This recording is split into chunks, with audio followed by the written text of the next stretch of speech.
Hello and welcome to the Browns Blitz. Today is Wednesday, August 26th.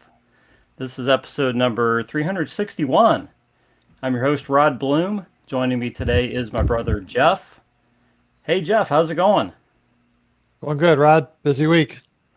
Busy week. Man, it's been quite a week. So we got a lot of stuff to talk about tonight. And here to talk Browns and who knows what else with us tonight is our friend Stacy Witter. You can follow him on X we'll say it's at the Wit, but it's at the WTT. Yeah, somebody had the I before I got there. Somebody took it. So I always think the Wit, but I know because I knew what you meant and I knew what happened, just by looking at it. But yeah, that's a high school nickname. All my friends called me the Wit. You know how that is. Everybody's got one. You were probably Blum, and what were you guys? Interestingly, nickname, high school nickname, anything with Rod. Yeah, you name it. Yeah, I can imagine. Yeah. How about you, Jeff? There's 100 of them. Yeah. Smart ass. I don't know. What I didn't your really boys call you? Was it Blum? No. Not really. No, not really. No, I didn't have a nickname. That's interesting. I didn't ask for it, but I did fight over my regular name a lot. So. Yeah, but you got a cool nickname that stuck with you most of your life. So I mean, there you go. Right. Cool. That's cool. It's and my boys refuse to quit calling me that. I'm a fortunate guy in that I've got about 5 friends that I've known, grown up with, and loved, and shared life with since we were like 6 years old. Wrestling, playing football, and baseball together, and all these years later, 55 years later, we're still here. Wow, nice. It's incredible. It's just I've been so blessed in that way. Yeah, well, but boy, what an off season! Been an off season, and it's really been a week, guys. We're gonna talk Browns. We're gonna talk beverages, and man, if you don't have a Dolly Parton song stuck in your head at this point, rest in peace. Quite an icon. A life well lived. I'm down with Dolly, man. Yeah, definitely. I mean, everybody loved Dolly Parton. If we could have about 7 or 8 billion more of those, would be okay. Absolutely. Yeah. So, guys, let's go into our Blitz beverages and talk about what we're drinking tonight. And Stacy, why don't you lead us off? Okay, so as I've told you guys before, and I'm glad to be on video because I get to show you that I'm having a little bit of a double tonight. Oh, and I'm sorry, Cleveland, I am a Brown from way back from 1971. However, I did have to show off my cup. We did win the championship, but I'm having a vodka tonic, but it's Jill and I's special vodka tonic, which has has a splash of Sprite, squeeze of lime, and it's delicious. The only problem is it's very easy to drink, boys, so be careful. Okay. But it's great, and I'm so appreciative to be here. First of all, before I say anything else, I want to tell you guys how much I look forward to this every year. I hope we can do it more and more. I've got podcasts coming out now and a media company that I'm starting that we're going to talk about off the air. That I really am serious about talking to you guys about. But I'm not retiring completely from the building business, but I'm only building for people that I like. I'm done with working for a bunch of people that I don't like. There you go. You can be selective now. That's a good thing. I'm lucky. I'm old and still alive. So I guess that's the way it works. There's a bit of that in this room, so yeah, man. Hey, brother, and I'm with you, and I'm glad to be here. But seriously, thank you guys very much. I appreciate it. I'm a Browns fan from way back, literally 50 years plus, and probably 55 before I really knew what I was watching, where Cleveland was. But I also love the city. I've come up there all these years. Can't wait to come back. Jill and I absolutely love it. We want to get y'all down here to Oklahoma City too, but we can't wait to come back to Cleveland. I wish I was there right now because it's 105 here. Yeah. Hey, we'd love to hear you. I'm still. I'd still like to have a beer with your wife because I remember you talking about her and her enjoyment of craft beers and so forth. She So is the that'd be beer cool. drinker, and I will have to introduce you here shortly. She'll swing by here in a little bit, but my Sounds good. much better half boy. So, and y'all know how that works. So. Yeah, yeah. So Jeff, what are you drinking tonight? I've had this on the show before, Rod. This is from the Brew Dog variety pack. This is Elvis, alcohol free. This is a grapefruit infused IPA. Yeah, So, yeah, That's beautiful, man. yeah. The alcohol free Now makes a great makes for a great Well, label too. I've come to the conclusion that if when you go alcohol free, you almost have to have fruit, or you're just drinking carbonated water. Yeah, something so that it tastes different than what you're trying to imitate completely. Right. You know what I mean? Right. And and I'm down with it. All I want's a good drink. I mean, Yep. there's a time when I want to have an alcoholic drink, but most of the time we just want to have a drink. I mean, that's all it is. Yeah. Yeah, yeah. Jeff, I've seen some of the beers you drink and some of the yeah. What's the beer with the nice label that you got? Some Go of? Brewing. Yeah, I saw some of those recently, and I thought, I almost want to just try this, just to try it, because the label's Label so cool. purchase. Yeah, Yeah. which brings me to my beer tonight, which is a label purchase. Where the heck's my camera at? It's this Cracker Crust, Cracker Crust Pale Ale. Nice. Wow. I'm gonna spoil it. Does not taste like crackers. It tastes like beer. Where's the Cracker Crust come from? I think that's the brand actually. I was trying to kind look of it the up way and they learn more name- about it. It's kind of the way they name weed. Not that I know anything about that, but I hear some of these names and I'm like, Like what this. the hell? Cookie Crumble Martian. Yeah. Something. It's like, I what? have no idea. It says it's a pale ale with honey, and I taste pale ale with honey. I don't taste the Cracker Crust. So I'm thinking Cracker Crust might just be the brand. Okay. But yeah, this was a single can purchase. I'm lucky I go to Trader Joe's up at the corner, and they've got single cans out. So I always try to find something interesting, so I'm not buying a bunch of 6s and 12s to fill up my fridge, so that I can bring new stuff to the show as often as possible. So Well, you guys will love this. We went to, I don't know if you guys have ever heard of Coop Ale, COOP Ale. They make about 50 different beers, and Okay. probably 20 of them are in rotation. You know what I mean? They're seasonal in some way, which I don't do seasonal. I drink beer. My wife is the real beer drinker, but and I've made that clear. But these guys are great, and they're right here in Oklahoma City, and they started literally like in a garage, and now they got a giant warehouse here, and they really do great work.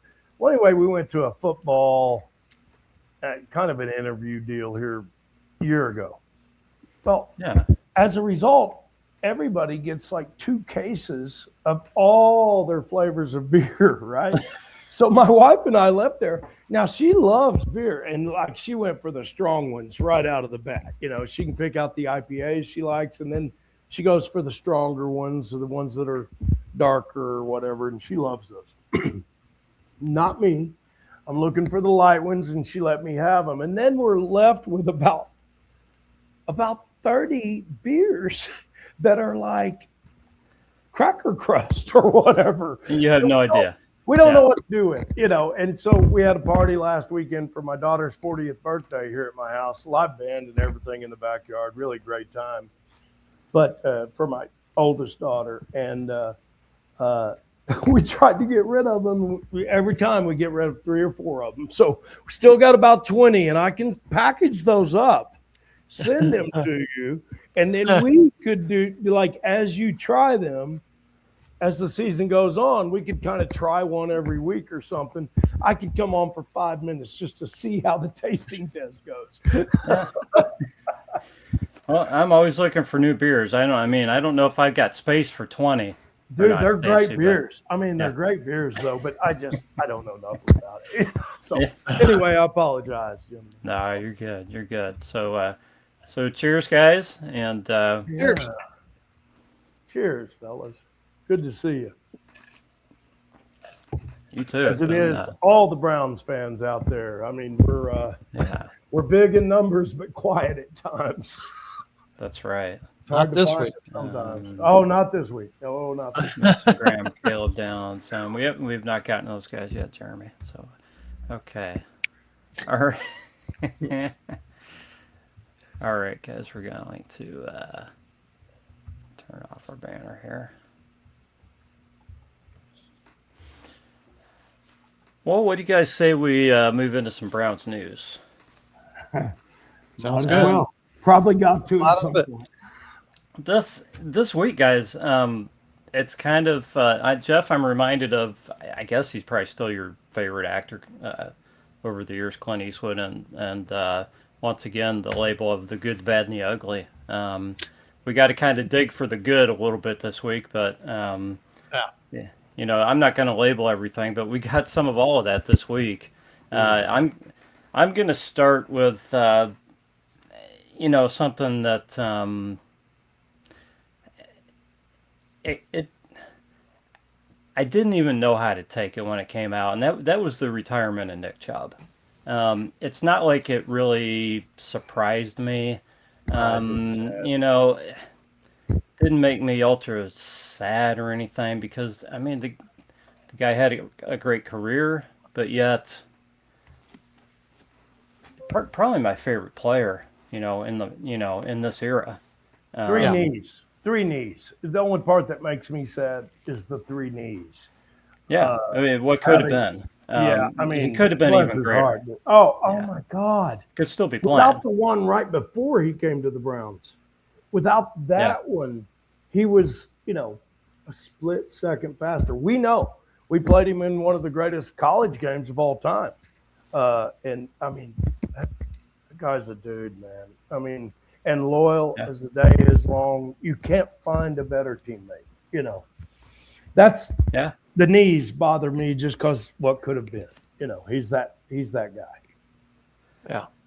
Yeah, and since we've gone to this platform since he's left the Browns, we don't have the Nick Chubb label anymore or banner, but we did before because we used to talk about him every week on the show for some reason. So probably not going to talk about him a ton, unless it's in comparison, and hopefully we see some backs putting up numbers, that come close to some things Nick did somewhere here and there, but yeah, I mean, I hate to see it come to an end, but man, it was a joy to watch. Even what we got, we know it could have been better, but you just think about like Stacy's talking about. There's the bad part of the injuries, but there's I know he went by Batman, but I think of him as Superman from the ability to recover and just work when nobody's watching and come back from those knee injuries. And the guy just seemed almost superhuman, like it just kind of felt like he could play forever, like nothing was going to be able to take him down. But football's not that forgiving, unfortunately. No, it's very unforgiving. It's I mean, I don't know how long y'all played, but I played 10 years and then played semi-pro and then coached for almost 25 years. And I can just tell you, it's hard on your body for a guy like me, let alone these guys. I mean, I'm not playing against 330, 4'7", 330. I mean, can you imagine? But back to Nick Chubb for a second.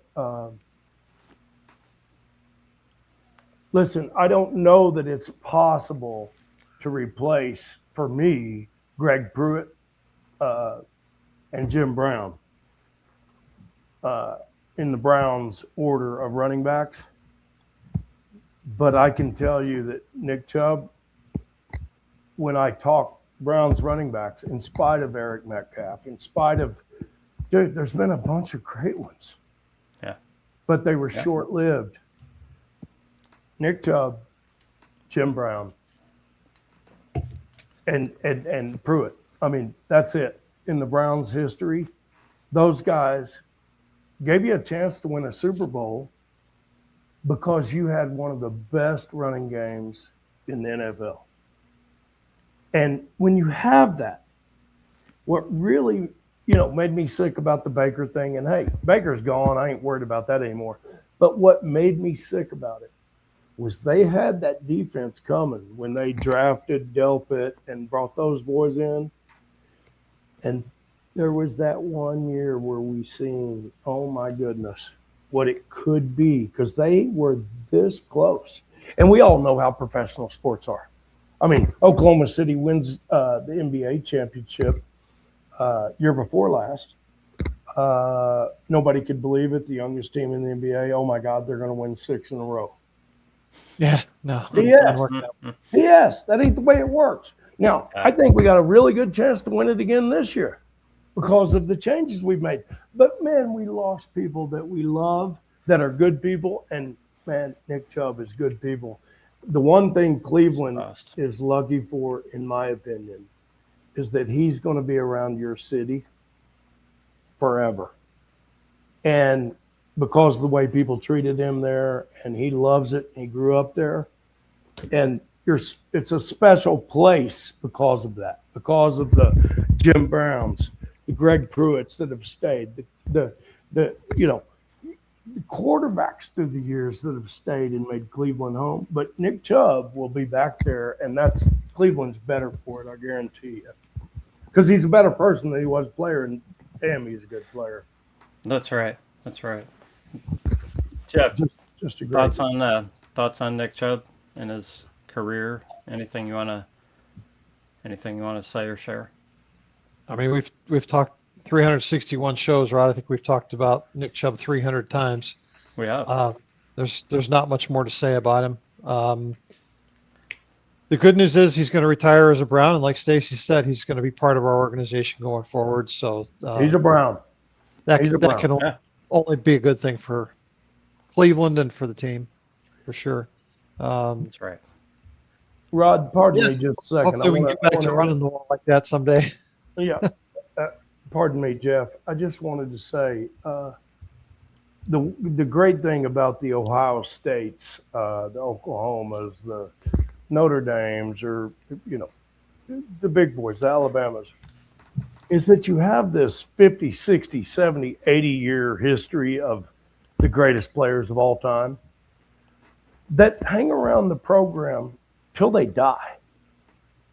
Yeah. If that doesn't make you better as a player, then you don't want to be better. You know what I mean? And Nick Chubb hanging around, there ain't a running back ever going to come through there again that doesn't want to be as good as Nick Chubb. You know what I mean? And I mean, Eric Metcalf did that. Greg Pruitt did it. Jim Brown did it. We need that in the Browns, in spite of the ownership, in spite of the goofy moves. The more of that we got, the better we are. And I believe that. And I think it'll pay off eventually, That's right. That's right. Kellen Winslow. You know what I mean? Yeah. There's a lot of other stuff, but especially in a week like this, with the other stuff we're going to talk about, being able to look at a guy like Nick Chubb and see what he meant to the organization, what he meant to the fans, and what he's going to mean going forward should really kind of help us, to kind of realize, what some of this is all about and what we're really looking for in players, and, and where we hope this team can actually get. So it hasn't all been bad, right? No, it hasn't. It hasn't. So no. So so let's go on to a couple of injury updates. First of all, I guess let's talk about the defensive end room there. Alex Wright to injured reserve, and it's just got to break your heart for Alex Wright. 2 seasons in a row. where you just love to. I mean, just love to let this guy have a shot to go be out there and play. And now just 2 seasons. I don't know, and Achilles is so tough to come back from too. It just, I don't know. Like I said, it breaks your heart for Alex Wright.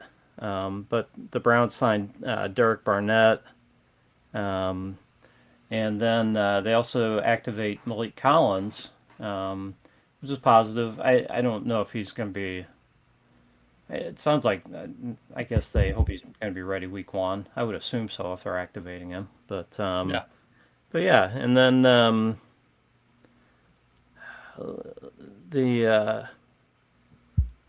the Michael Coates injury, and I don't know that we really have much detail on this yet. I looked, I really couldn't find anything definitive other than he hurt his knee, or it's a leg injury.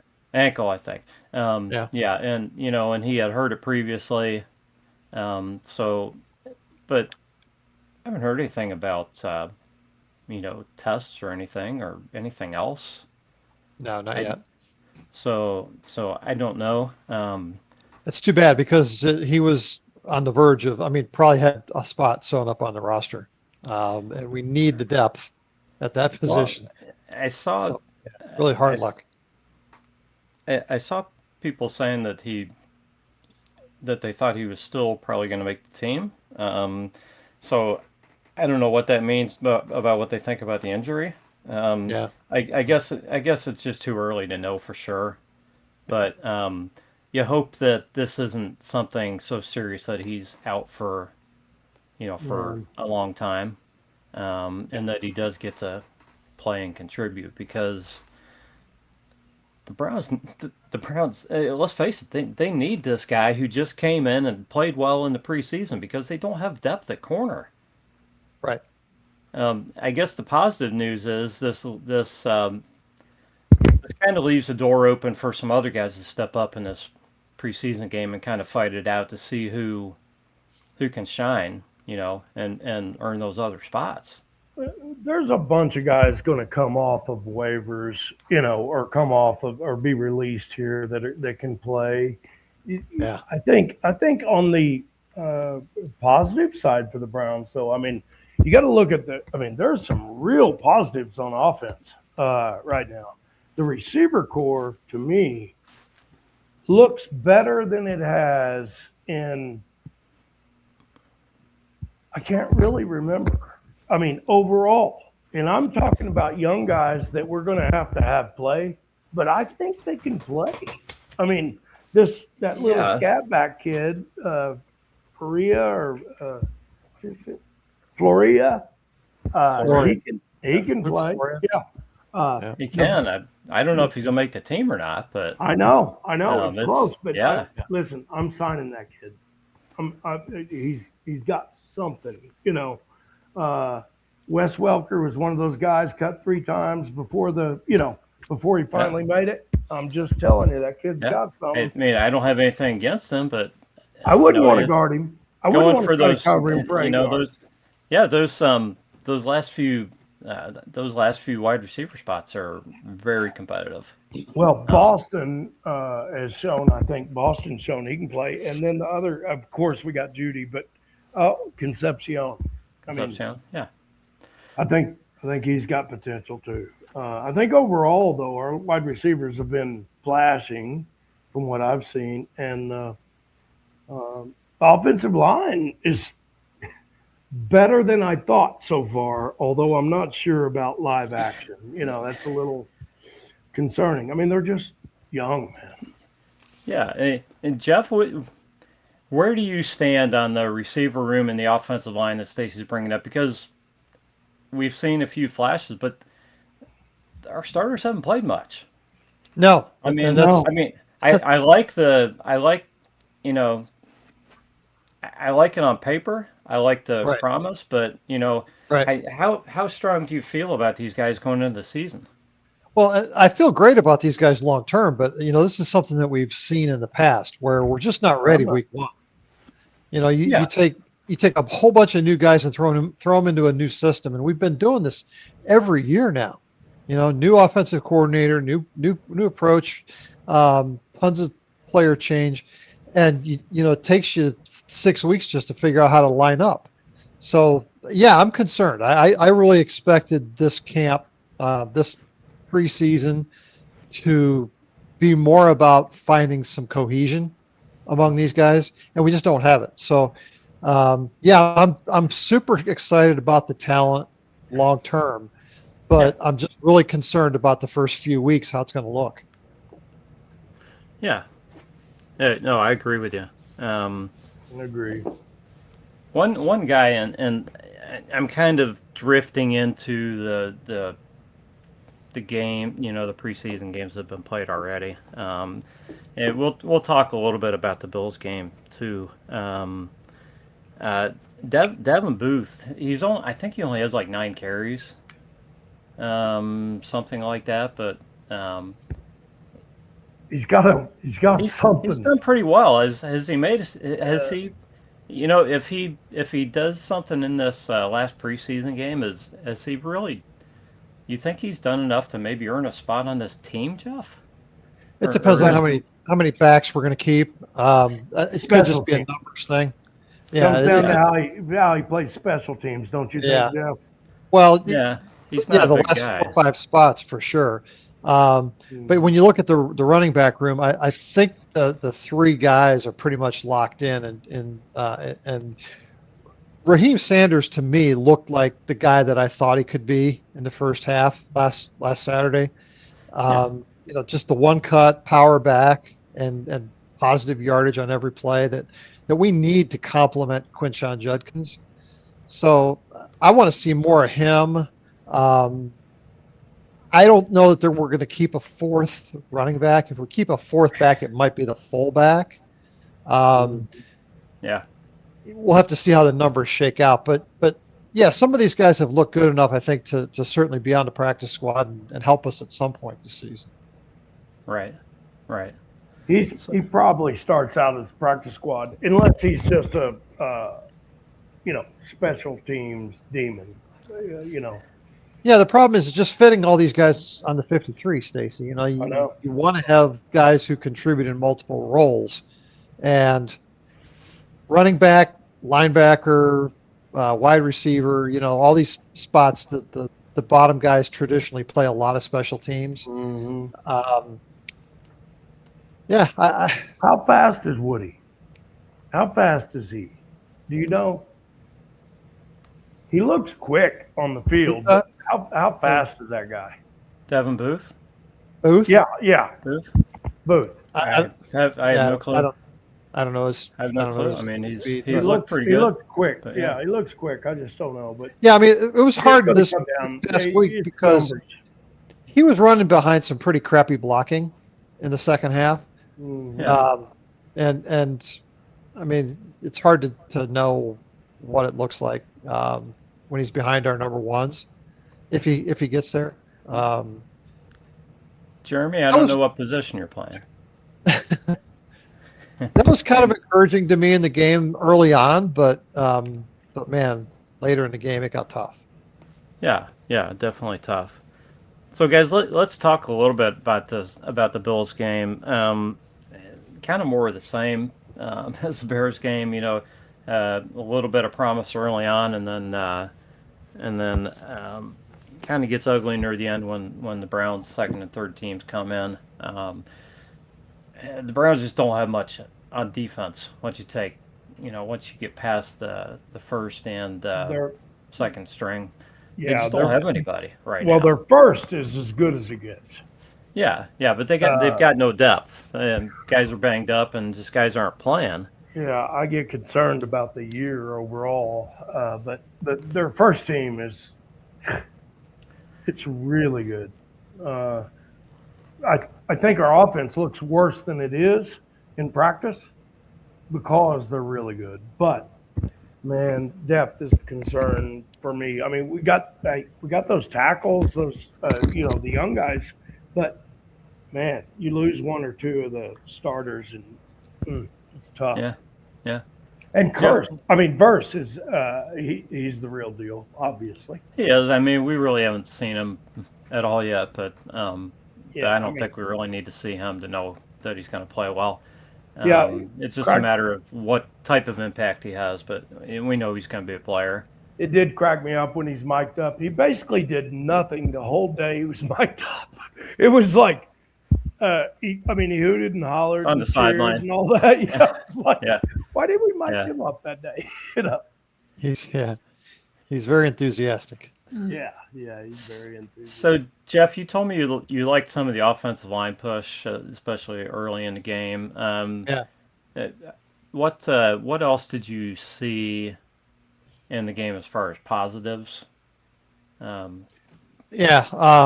the run game for sure early on. They had DeJuan Jones at right tackle and Austin Barber at right guard, and those two guys were mauling people early on in the game.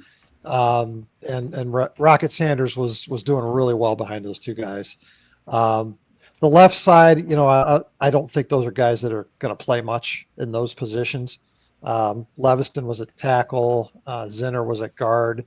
Those are depth pieces that probably won't play in those spots much. But yeah, that combination on the right side, I was pretty stoked about.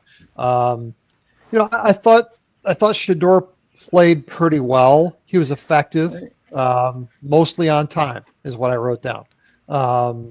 It doesn't feel like the game is too fast for him anymore, which is real progress from where he was last year. Right. So yeah, I feel like there's something coming with him. He's not really there yet, but you kind of see where the progress is being made, and there's more upside still, right? Other than that, I don't know, Rod. What else was there to get excited about? Well, we tried out. We got 3 punters that are trying to make the team, and I think we're probably going to have a new one this year. Think so? I do. I just Bojo had a really rough day. We've got this big kid. I forget his name right now. But man, he was guy. He pounds the ball. Sometimes he outkicks his coverage. It wouldn't surprise me. I that's probably a takeaway from that game. Other than that, not a lot to get excited about in a preseason game because we just weren't playing guys that I think are going to contribute much this year. Yeah. So going back to the offensive line, are you surprised at all that they didn't put and this is not to say that they're not looking at DeJuan Jones as the backup at right tackle and Austin Barber as the backup at right guard, but are you surprised at all that they didn't put DeJuan Jones at left tackle, Austin Barber at right tackle, and KT Leviston at left guard in that game to see Leviston at guard? I guess they could have done anything, but because I thought Leviston was kind of fighting for one of the guard spots. I thought so too. Yeah, I was really surprised. Well, Austin Barber.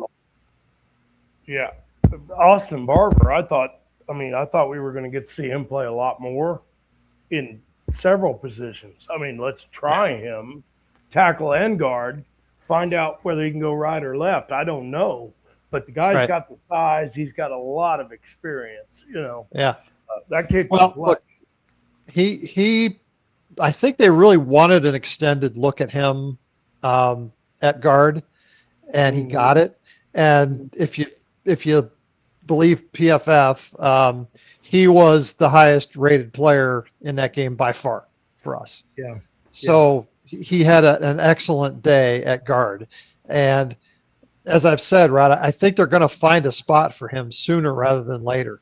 So they're just trying him in different places to see what he looks like. It made sense to have him and DeJuan Jones next to each other to see what they could do because those two guys have to be the first 2 guys off the bench. Depending, unless maybe they're looking at Leviston as what is his upside as sort of a super sub, right? And that Fano's going to play left tackle. If DeWand is backing up the right side. Who's your guy that, if something for some reason Fano can't play, that you can can it move be Casey around. Leviston, right? Can you use him in a lot of different spots, right? Yeah. So yeah. and he didn't do terrible last year at left tackle. I just think he's a better guard. Yeah. Yeah. Jeffrey likes Austin Barber at right guard. I 100% agree, Jeffrey. I think by week 4, he will be there. He probably will be there at right guard. Yeah. He might be. Yeah. And Jeff likes Austin Barber. We know Jeff likes Austin Barber. Yeah. Because I was there when the Browns picked Austin Barber, and Jeff was very excited. So Just about jumped anyway. How did Fano perform at tackle? Well, we haven't seen much of him, Stacy. I mean, I zipped through the game earlier, and I didn't hardly catch him. In the first preseason game, they let him play most of the first half, and I think he did okay. But that's the only real exposure we've had. Yeah. I mean, I think he's going to be fine at left tackle, but we'll see what his long term looks like. Yeah. Like we said, I mean, you can't expect Joe Thomas. He's a rookie. I mean, he's a first round pick, but I mean, there's probably going to be some growing pains. But I think he's going to do pretty well. We want a guy out there who's steady, not a guy he doesn't have to be perfect. He's just got to be. You don't have to have Trent Williams. You know what I mean? You don't have to have the world's best road grader. Just somebody that don't get your quarterback level. Right. Yeah. He's just got to be good. So, one interesting thing was that that they had Mike Hall at defensive end, and he actually looked pretty good. I mean, he pressured the quarterback a couple times. He was definitely the best pass rusher that we had out there. He was. He looked pretty good. I mean, honestly, I don't care where he was. It was good to see him out there healthy and moving. And right. He did. He looked good. So definitely a positive for me. I didn't even notice that. Yeah. It gives the other team something to think about in terms of using him in a lot of different ways. Yeah. I'll have to watch that. I didn't even catch that. Yeah. So he's still listed as tackle, but yeah. Well, they do have some versatility with some of those guys on the line, but Jeff's been big on this. It's finding where the guys play the best too. Not just, great, this guy can play 3 different spots. You want him out there where he's most effective. Well, that's right. Absolutely. Yeah. I don't care what you call him. If he can get to the quarterback. Yeah. So let's get down to it, guys. In the game, so number 4 goes 5 of 12 for, let's see, 36 yards and a pick. And number 2 goes 9 of 11 for 74 yards. Is that right? Or 74 yards, touchdown and a pick. Yeah. And then, what day was the starter named? Was that Tuesday? Monday morning. Monday morning. Okay, Monday morning. Monday morning, the starter's named, and all hell breaks loose amongst Browns fans because apparently not enough of them listened to Jeff and the show, because it was Deshaun Watson, like Jeff has been saying, and I'm just gonna start by letting you guys talk, and then I'll have some things to say afterwards. All right, Stacy, what are your thoughts on this? Because a lot of people are just going nuts. They're like, I'm not going to any games. I'll boycott it. I'm not watching. I want to be clear. I am no absolute expert, but I did coach for 25 years. Coached semi-pro football here in Oklahoma City, 2 teams, one of them to the championship. But before that, I coached a bunch of high school kids. Quarterbacks are my specialty. It's what I was a backup quarterback my whole life and a hell of a good defensive player and a somewhat small tight end. But I can tell you one thing. If you're a coach and you're going on the road and you've got a young quarterback that you don't want to ruin with a new system. This may not be a popular opinion. I'm just telling you, and I have not been at practice, but I've watched a bunch of tape. Deshaun Watson was awful the other day in the game. He didn't even look like he was engaged. I think his emotional state was not right. Yep. And you cannot play quarterback if your emotional state is not right. Yeah. If you don't think your ass can walk on water, you ain't going to be worth a damn. It's true. It's the way it is. And you have to allow it as a coach to a degree, because that confidence is what makes them get in the pocket and know they're going to get killed and chill. Because they have this super confidence that at the last second, I'll find it. And the great ones do. And I don't care what, I mean, if you're talking about 7th graders to 12th graders, college or pro, one thing I can tell you, you better be engaged mentally. So the last game, I got to throw it out. I mean, I'm going to, like, if I'm the coach, I'm going to say, okay, that was screwed up. The kid was not, young man was not ready emotionally. But Shadur Sanders outperformed him in the game, period. End of story. He was quicker with his reads. Here's my problem with Watson. And I'm just telling you as a quarterback coach, not as what he's going to do. Man, I watched that. So go back to August. I made a note because I went back and watched their practice highlights.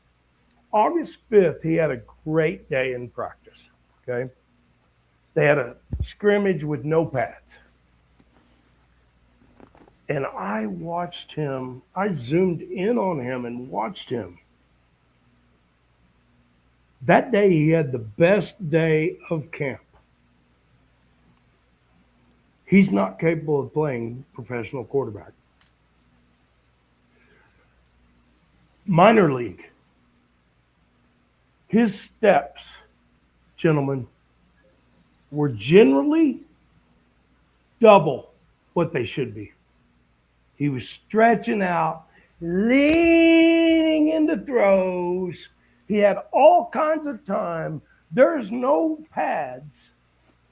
And it looked, I mean, I'm saying this, and I mean this sincerely. As a high school quarterback coach, I would have said, hey, son, get back over there and work on your steps and your balance and your footwork. Because if you think you can take a 3-yard stride and wind up and throw the ball, dude, you need to go back to Toledo or somewhere, because that shit will not cut it in the NFL. It won't cut it in major college football. It won't cut it in big-time high school football. Now, I will say this. He's tightened up. As I continued to watch practices, he's tightened his throw up a little bit. Obviously, Monken or the quarterback coach or somebody has got them and said, yeah, you look great that day, and you only missed 2 passes. But, dude, you can't throw the ball like that. And he knows it. So hopefully he's tightening up and it's legit. Now, the last game did not give me a lot of confidence. But, again, I think we got to throw it out because he was emotionally screwed up. But right now, I'm going to lean on my experience, which is I'm not taking a second-year guy that I think may be the actual future to Jacksonville with a new offense. I think week 3 or week 4 suits Shadur Sanders way better than week 1. Because I'm not putting him down. But there's a lot of word out there that Shadur doesn't pick things up from paper very easily. Well, hey, I was dyslexic growing up, okay?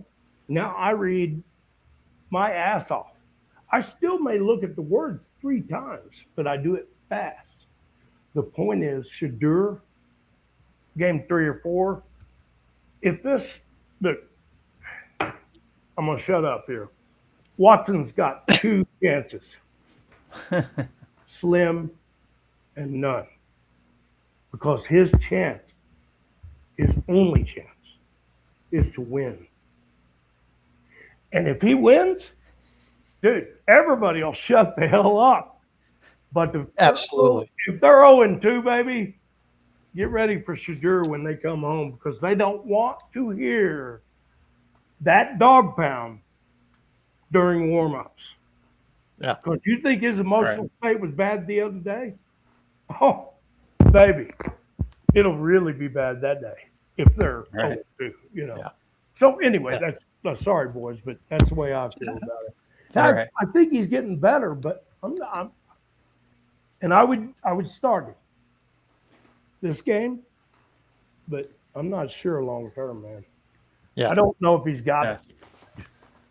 So, Jeff, you want to add anything that you haven't already said on previous shows about this situation?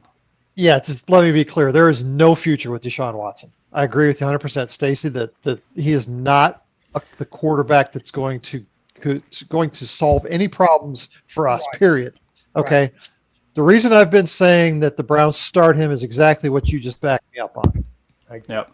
Yeah. We need to take our brand new offense, our new offensive line, our young receivers, everything that we're trying to put together to Jacksonville with a veteran quarterback, and let's figure out how to function. Okay, it's not that I'm throwing away week 1, but I'm saying I acknowledge that we are going to have to get through a learning curve. Hey, those protection calls, pardon me, Jeff. Yeah. But I know you know this. The protection calls that are going to have to be made against that Jacksonville aggressive defense are extreme. They play all kinds of stunt and fake stunts, and that protection caller has got to have it down. And man, for Shadur, that would really be difficult, I think, in a new offense. So you want this is about muscle memory, right, Stacy? You want to instill good habits in week 1 with all these new guys, right? Whether or not you score points and win is beside the point in my mind. Instill good habits in week 1. Function like an offense should in week 1, and I personally think they should run the shit out of the ball. I agree. I agree. Put it on Watson's arm. Period. Hey, that fixes everything, baby. Yeah. But the bottom line is you don't stick a rookie in that situation, or a second-year player who's still developing in that situation. You might ruin. You could absolutely ruin him in that situation. Because then he gets the yips in game 2. Yes. He starts short arming stuff, and he's like, God, you know.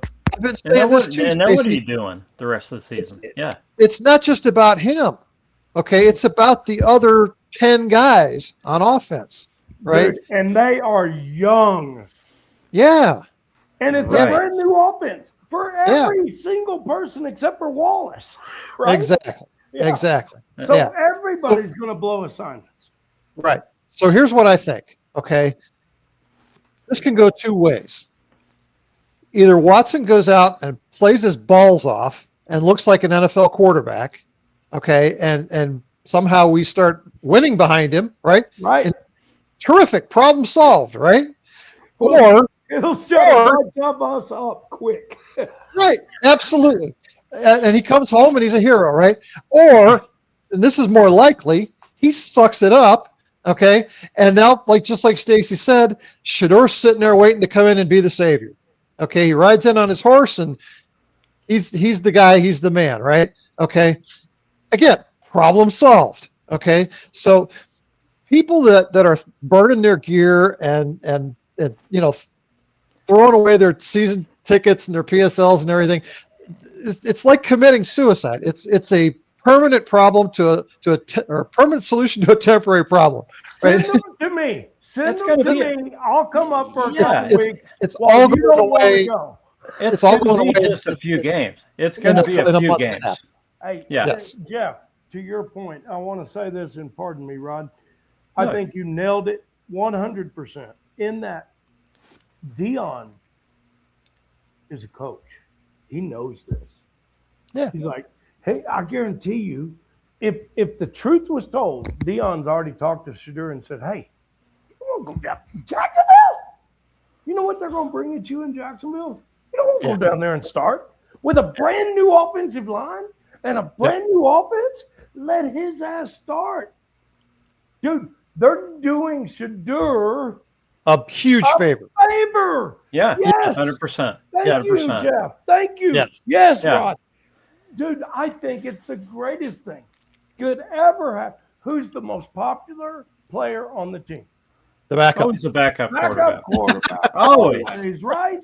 Always a Dude, be backup popular. quarterback. Sign autographs like he does for 2 hours at practice. Become Yep. more popular. Ingratiate yourself to Cleveland, which is a bare bones, hardworking fucking city. Pardon my language, but that's why I love it. It's what we are here. We didn't have 14 million acres of lake. We didn't have one natural lake. We built 14 million acres of lake. We didn't have 25 million acres of forest. We had 100,000. We built 25 million acres of forest here. Dude, we took a place called No Man's Land and made it our freaking home. A place where they buried the Indians and Indian thought they'd territory. go away, right? Yeah. Yeah. Dude, that's why I love Cleveland, because we're the same kind of people here. When they say pull it up by your bootstraps, baby, we had to build the trees and the lakes. Or we would have, like right now, when it's 109, outside, Yeah. and it ain't rained, we've only got a quarter inch of rain this month, dude. I mean, it's like the lowest in 100 years. Okay. It's crazy. Yeah. Yeah, it's crazy. We would Yeah. use Dust Bowl. But guess what we did? We built 14 million acres of lake and we built 20 million acres of forest. So we changed our place like nobody else in the world. That is what it's all about. You got to have people that pick themselves up. And Cleveland, all we got to do in Cleveland, and I mean this to get back on track, is have those kind of people that know what Cleveland's about. Remember the mistake by the lake? Hell, we all remember. First time I went there, guys like, welcome to the mistake by the lake when I got off the airport. When I got off the airplane, I'm like, why would a guy in his own town say that to me? Yeah. That's the way That's it. Cleveland felt about themselves at the time. But Yeah. by God, they shouldn't, and they don't anymore. And we got to remember what the hell Cleveland's about and find those working class, work your ass off kind of guys. And I'm telling That's you, it. I think we got a few of them right here. And I'm not kidding. That We last do. draft, I'm proud of them. They went out and got some We do. talent. It may take us a couple years, though, boys. And that's what gets me about this too. And Browns fans, you guys can fan and do whatever the hell you want to do. I don't care what you do. But when you're turning on the team, and I know it's in the name of hating ownership and the coach and a player and all this, man, you're showing the players that you don't give a damn. And that's guys like Carson Schlesinger and Quinshon Judkins and and our new wide receivers and Harold Fannin, all the great young guys that we want to be here and that we want to show them what great fans Cleveland is. We don't want to prove what Watson's what Deshaun Watson said in his stupid press conference last week, that he was right, that we're a bunch of morons that disrespect players. Okay, you guys got to think about this, man. There's 50 plus other players, 60 plus other players that are gonna, if you're counting the practice squad, that we should be pulling for on this team. Who cares about the quarterback who's going to play a couple games? Okay? Yeah. That's my thought. I'm not changing my fandom over who's going to start a quarterback for a couple games. And more than that, I want to tell you, because I think you just you touched the nerve with me. let's not mistake, like me for some Deshaun Watson fan. No, Or I'm not worshiper. either. Or None of us worshiper. are. Oh, listen, by the way, I'm a girl dad. I got 3 girls and a boy. My oldest daughter just turned 40, and I had a big party for her last weekend, as I was telling you. But let me tell you something. I'm a girl dad first. It's all a bunch of bull. It's all a bunch of bull. I don't like any of it. But listen, business is business for us. You got to do business. And the way you do business here is you send that veteran quarterback, regardless of that floppy ass pass that he was throwing in the last game. You send his ass to Jacksonville, and it's prove it or get the hell out of our way. There you go. Yeah. It's business. And hey, let Shadur Sanders learn and ingratiate himself to Cleveland, because that is what it's all about. If we can get a group of people that know we're weak like this, man, but by God, when you ball us up, we can be some tough some bitches. And that's what it's about, man. And I'm just telling you, hey, I know the football coach comes out in me, but I'm telling you, that's what it comes down to. Keep him healthy. Let him come home. Chances are by then, Watson has no future in Cleveland. Look, So go ahead, Jeff. Sorry. Deshaun Watson needs to have some thicker skin too. He does. Absolutely. I'm not going to make any $280 excuses million? for him. Yeah, he's just got to have some thicker skin. He's got to tune out that. I was looking at the social media, stadium. like Jeffrey said. He's got to. Why is he on social media? Stay off social media. Yeah. I mean, Learn to laugh at it. I'm looking at the stadium after halftime. There was, I think, about 1,000 people in the stands. Okay, and they're booing him. All right, so 1,000 people are being idiots. Okay, and that's what they want to do. Good, let them go and do it. They sat through an hour rain delay. They sat through a half a crappy football. If they want to sit there and boo, fine. Okay, just tune them the hell out, Deshaun. Right. Hey, by the way, Jeff, there's going to be 1,000 people hate me after this fucking podcast. no. I mean, no, I'm just saying.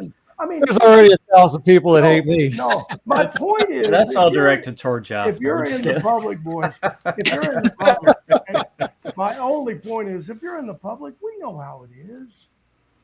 Just make a post on Twitter about the sun being pretty, and there's going to be 9 people tell you you're an idiot. Right. Like, that's how it is. Like, that's how it is. dude, I mean, so get over the Jeff. You nailed it. Get over the 1,000 people, goofball. Of course, people hate you. Yeah. Everybody's going to have somebody hates them if you're in the public eye, let alone make 280. You know, if you make 280 go to Jacksonville and look like a professional quarterback, and it'll shut everybody up, just like you said. Everything changes.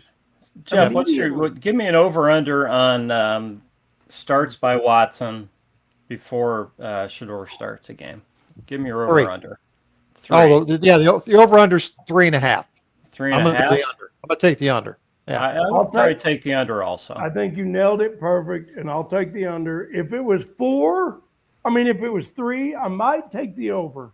But I'm going to take the under. I think it's 3 games or less.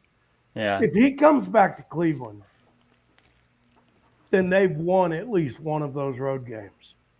Yeah. That's the only way he comes back to Cleveland, right? Yeah, I think so. I think so. It's the only way I can see it, because it's going to be brutal, man. Unless it's just, a great performance and they lose, and then I'll take my hat off to anybody. I don't care who you are. Let me get to a question. This is from Matthew Lubbock on X, at Matthew Lubbock. Would love to hear the panel's thoughts on if you think the Browns are trying to tank for the number 1 pick by choosing Watson, or they really think he gives them the best chance to win. I think we've kind of hashed that out. There's no to both of those. I think Jeff nailed it there. I would agree. So the second part of his question is, who do you think made the choice? Do you think it was really the coach, or was it the GM or the owner? Because there's a lot of people think that somebody had a hand in this. Stacey already answered that. I mean, if you're a coach half worth your salt, you're going to play the veteran in the first couple of I years. wouldn't like it. You know what I mean? Like, let's say this is a high school senior and he's been in trouble 3 or 4 times, or 27, whatever. But he's the best player, and I got this young punk over here that can play. And I say punk in a good way. I don't mean that bad. And I mean that. I mean just terrible term, but I mean it in a good way. You got this kid over here who can play. He's just got that it. Dude, I don't want to ruin him. Yeah. I mean, if I'm Monken, he might not play till game 5. If I'm Monken. Because, listen, you can be 0-5. You can be 1-4. And then go on a 3-game win streak with Shedeur. And all of a sudden, you look like a genius. It's like, wait, the Browns got something going, baby. And now it looks like you did it right. And I think there'll still be a segment of the fan base who will sit there and go, well, see, if you had just started in week 1, we could be 7-0. Yeah. That's going to be his fans. But I think I think we have to remember what this season's about. This season's about figuring out the quarterback position and whether we really have something in Shedeur. And I think you can do that in 10, 12 starts. Yeah, this season is about identifying a backup quarterback, Rod. Yeah. Or starter. I mean, if he really long plays shot, well, it's potentially could be a starter. Of finding a starter, a long shot. And let's be honest. Let me tell you guys a couple things that I agree with you 100%, Jeff. This is about finding a backup, probably, because I have seen nothing from Shedeur that tells me he's an absolute starter for sure. Although I have seen flashes where I'm like, oh my God, that kid, just like in Colorado, right? I mean, he loses 4 games at Colorado, but even the ones he lost were like, oh my God, they got a chance at the end, right? That's who Shedeur kind of is. He's almost like Caleb Williams kind of cat, right? Well, that could be great if you can. Now, Todd Monken, I know a little bit about Todd Monken. Because when he came out of, I think, freaking high school, he went to Oklahoma State up here. And I'm no giant OSU fan, although I wrestled there, but I am a fan of somebody doing something right. And people thought, who's this Monken guy? He comes in there and electrifies Oklahoma State. I mean, into the top 10, and they were legit because of their offense. They couldn't play defense for shit. But their offense was great. Then I watch him make the rounds, go to Georgia, Auburn, the Ravens, and now he's where he's at. The cat can coach. He can coach offense. So as long as the defense is in good hands, Monken will get this offense going. Because I believe he can take half the athlete, like he did at OSU, and make them compete with Georgia. You know what I mean? I mean, that's who the dude is because of the way he runs his offense. So keep Shedeur handy and healthy.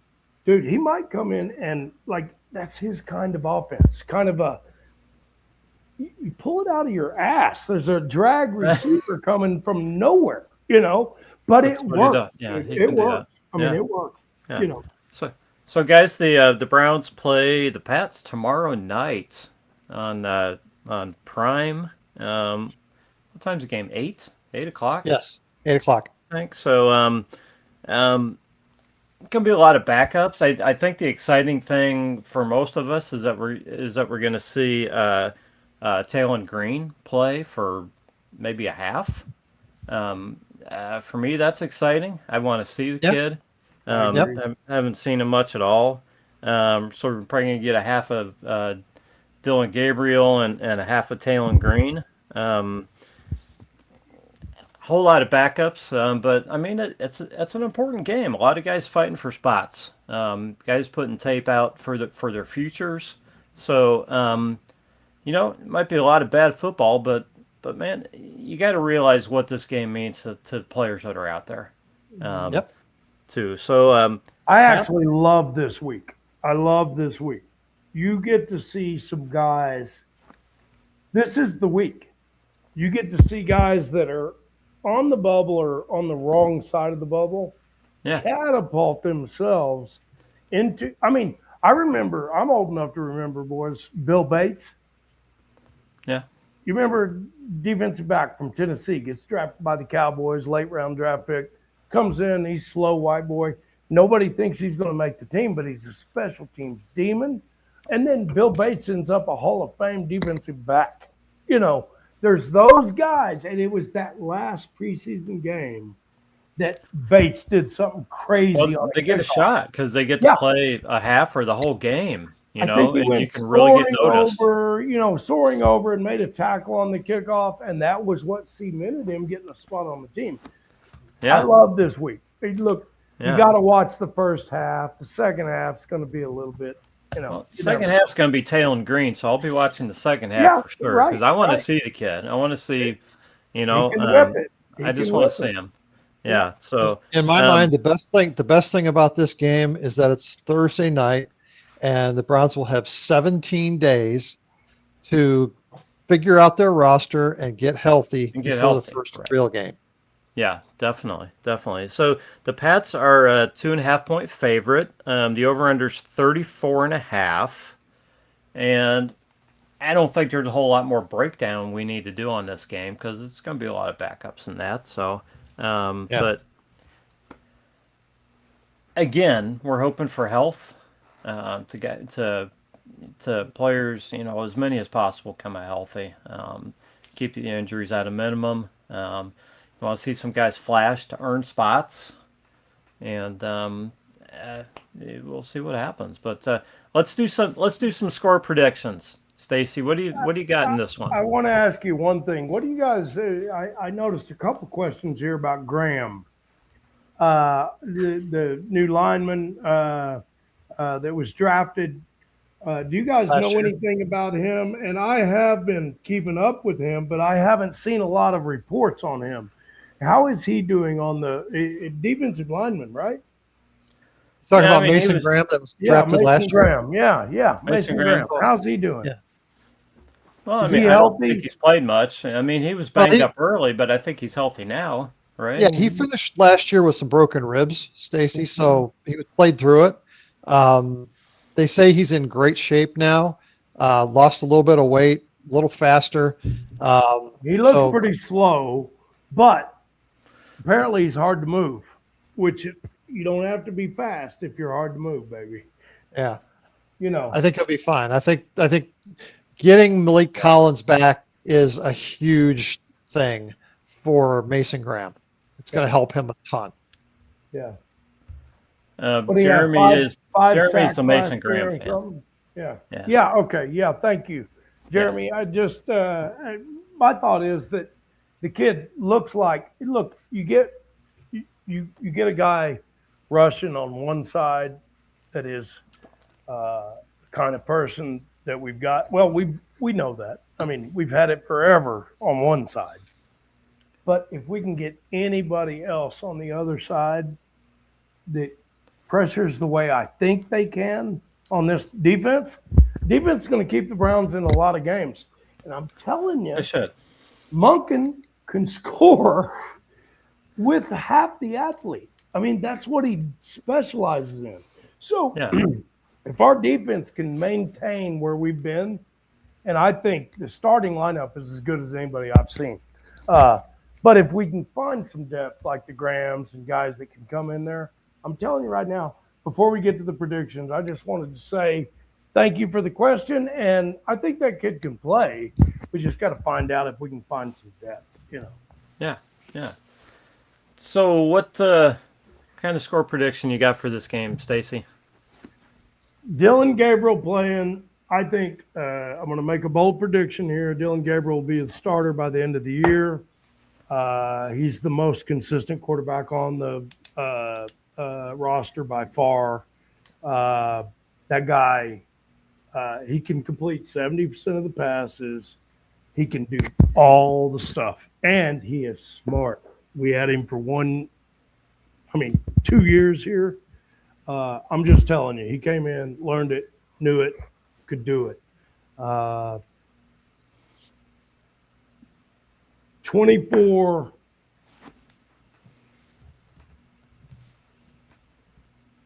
20 Browns. Wow. Stacy taking the over. And a Browns W. Big Browns win. I'm taking this is all on Dylan Gabriel. I think this is his last shot to say, hey, I need to be in this conversation. He's a left-hander, but that dude can whip it now. I mean, he can really play. I didn't believe it, but he's that good. He is a dime dropper. Might be the biggest Dylan Gabriel fan we've ever spoken with, Stacey. I think so. I think go look at what he's done. Yeah. Go look at what he's done. Go look at what he did for us. Go look at what he did for Oregon. It's legit. And hey, we weren't playing. We were playing Alabama, boys. Yeah. We were playing Tennessee. Yeah. You know, we were playing Michigan. We weren't playing nobody. I think he's fighting for a roster spot this week. Honestly. I know, and other teams are praying. You guys, we got it. Yeah. I honestly think he's auditioning for everybody else in the league. Yeah, I agree. We'll see who's right. I don't know. I mean, I honestly don't think he's going to be here, but watch what happens. He'll complete 68% of his passes, probably throw a touchdown and an interception. You know, he might. Okay. He might. So Jeff, what do you see happening in this game? Well, I think it's going to be a slop fest, Rod. I mean, neither team is playing anybody. Munkin and Vrabel had a conversation this week about maybe playing their starters early on, and they both said they didn't want to risk it. So, it's going to be guys who are vying for the last 3 roster spots across both teams. So, it's just going to be a matter of who makes the mistakes and who capitalizes on the mistakes. The Patriots were one of the best teams in the league last year. The Browns were not. So I just don't think there's much chance of the Browns looking good in this game. So I'm going to go with the Patriots 20-10 and take the under. So that's 30. I just want to point out that last week, once again, I was within 1 point of the total points scored. So that's 2 weeks in a row that I've been right on the money with points scored. With the total, I did pick the Bills total correctly. On the number. Yeah, but you said the Browns were going to score 21 points. Well, you can't have everything. I just said 24, so we'll see, boys. I mean, next week you guys are going to be like, you had 27-10. I had 31-21. Yeah. I think that 7 of those 10 points that the Browns score tomorrow night are going to be, 6 of the points that the Browns score are going to be squarely on Taylor Green. Yeah. I'm with Stacy on this one, and I wrote my score down 3 hours ago. So I'm real close to what Stacy's got. I got the Browns winning 24-17. I think they're going to score some points this week. They've scored 17 points in 2 games, and I think they're going to top that in this Thursday night game. I don't know how.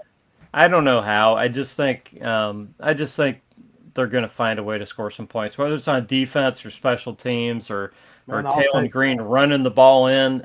Something special is going to happen. They're going to put some points up. Dylan Gabriel to Luke Floria, the all midget team. Right. Hey, what is the setup? Are they saying Gabriel gets the first half? Is that? I think he gets first half, and yeah. So maybe into the second half, depending on situation and when they want to bring Green in.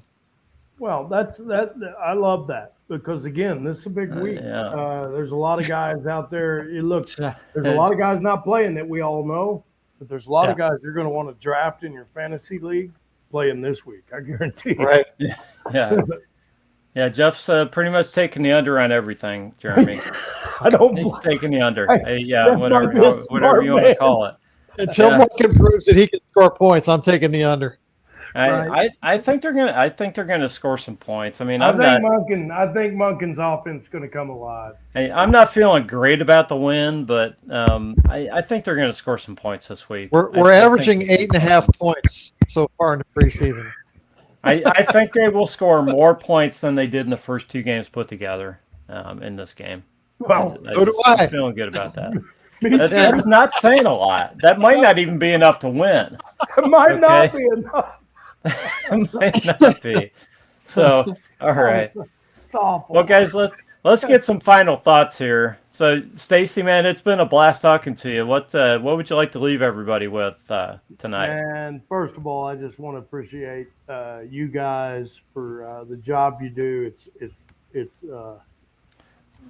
It's almost therapy for, I think, a lot of us, and I appreciate you. But most of all, thank you for letting me be a part of it.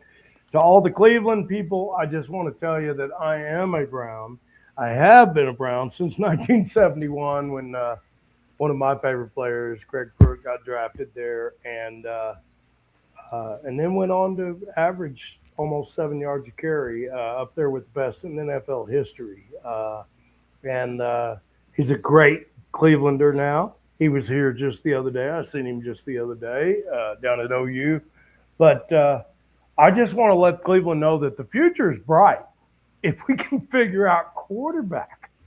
Now, I know this isn't new to Cleveland, but I think there's a chance we figure it out this year. And that might be by figuring out we don't have anybody. Yeah. And sometimes that's the best. But maybe Deshaun Watson or Shadur or Dylan go off and then we find out different, and that'd be great. But one thing I can tell you, that defense is good. They're going to be in a lot of games. They're going to have a lot of chances. I don't expect it to go well this year. We're going to have to be patient. But I'm a Browns fan, and I believe in them, and I think the future's brighter than it has been in a few years. And I mean that. Amen. Yep. Good. Jeff, closing thoughts. I just wanted to mention real quick, Rod, you brought up Derek Barnett signing after Alex Wright got injured and they put him on IR. I actually had him in my notes to talk about last week when we were talking about Alex Wright being injured and not really knowing how bad the injury was or anything. I started looking at the free agent list of guys who were available, and I thought he was by far the best fit. So it really doesn't surprise me at all that Andrew Berry went out and got him. I mean, he's an ex-first rounder in that 2017 draft. He was actually taken 13 spaces behind Myles Garrett.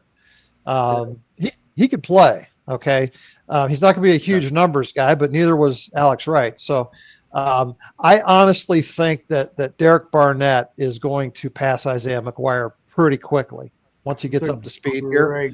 Great call. So I'm excited about him, and you know what? I got to look for places to be excited anywhere I can find him right now. That's right. All right, guys. Well, I wanted to thank Jeremy and Jeffrey for the comments. We always appreciate everybody jumping in there and interacting with us. And again, and Matt for the question via X. This has been the Browns Blitz. We thank you for listening, and we will catch you next time. Thank y'all.